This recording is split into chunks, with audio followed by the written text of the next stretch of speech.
Comment moins se sentir seul? Est-ce que c'est possible? Donc déjà, c'est se sentir seul, bien sûr, ça n'a rien à voir avec le fait d'être ou non avec les autres, c'est vraiment un vécu intérieur, la solitude, c'est subjectif.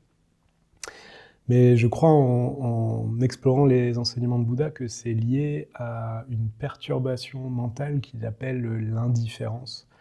L'indifférence, c'est un état d'esprit qu'on ressent quand on voit des inconnus, par exemple quand on se balade dans la rue ou quoi, on voit des personnes qui n'ont pas grand intérêt pour nous et du coup on n'a pas de sensation particulière à leur égard. C'est comme si notre cœur il était éteint. Donc c'est ça ce que Bouddha appelle indifférence. Et ça a plein de défauts en fait cette indifférence. Et notamment l'une d'entre elles, je crois que quand elle est très présente en nous, on se sent seul. Peu importe qu'on soit physiquement seul ou au milieu des autres, cet état d'esprit il fait que on se sent pas en connexion avec les autres. On sent qu'on n'est pas sur le même niveau d'énergie, etc. Ouais. Du fait de ce manque de connexion, on ressent de la solitude. Donc ce qu'on peut utiliser, c'est un enseignement basé sur la gratitude qui nous permet en fait d'ouvrir notre cœur et de se sentir connecté aux autres. Donc un exercice très simple, ce serait de juste prendre par exemple une baguette de pain sur la table de la cuisine et de remonter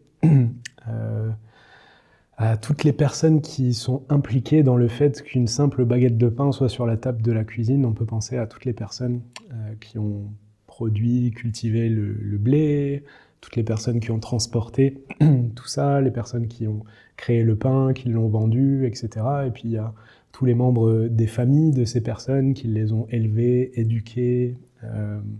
Et puis en fait, très rapidement, on se rend compte que si on doit intégrer le médecin, les parents, les maîtres d'école, etc., qui eux-mêmes ont des familles, qui eux-mêmes ont été aidés, en fait, on se rend compte qu'il y a plus ou moins tout le monde, en fait, il y a tout le monde qui est impliqué dans le simple fait d'une baguette de pain sur la table de la cuisine. Et là, on parle juste de la baguette de pain, mais on pourrait parler de la table, on pourrait parler de la cuisine, on pourrait parler de qui nous a fait découvrir le pain, on pourrait parler des personnes qui nous ont appris à manger, on pourrait parler de juste le fait d'être en vie aujourd'hui, etc., etc.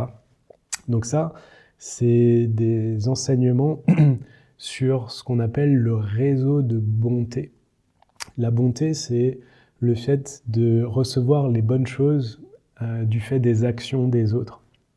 Tout ce dont on peut jouir au quotidien, en fait, si on regarde, c'est pas indépendant des actions des autres, c'est grâce aux actions des autres que ça peut apparaître dans notre vie.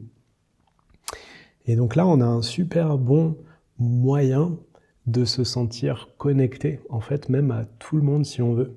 C'est des techniques qu'on utilise pour ouvrir notre cœur. Peut-être vous avez déjà entendu dans le bouddhisme, on cherche à développer des qualités profondes d'amour, de bienveillance, de compassion universelle. Et je sais pas pour vous, mais moi je démarre pas avec ça dans la vie, la compassion universelle. Il faut clairement que je parte d'où j'en suis, c'est-à-dire pas grand-chose, et que j'essaye d'étirer la force de mon bon cœur, d'étirer la force de mon esprit. Et donc Bouddha, il a donné des techniques pour pouvoir faire ça, pour pouvoir faire grandir notre capacité d'aimer, de se sentir en connexion. Et bien c'est par le biais de la gratitude. On peut être tout seul chez soi, avec la baguette de pain, et ressentir de la gratitude, en fait, envers tout le monde. On peut avoir cet élan du cœur et se sentir donc en connexion. Si on s'entraîne à faire ça, on va pouvoir petit à petit se libérer du sentiment de solitude. Parce que, justement, au moment de la solitude, notre cœur, il est fermé, il est éteint, il est centré sur nous. Donc là, on essaye de mettre l'énergie tout à fait contraire en ressentant de la gratitude pour tout le monde, pour toutes les bonnes choses qu'on a dans notre vie. Et petit à petit, du coup, notre cœur, il s'ouvre et il se remplit de bons sentiments. Il y a une forme d'amour, un cœur chaleureux qui se développe. Et ça, c'est l'antidote à la solitude.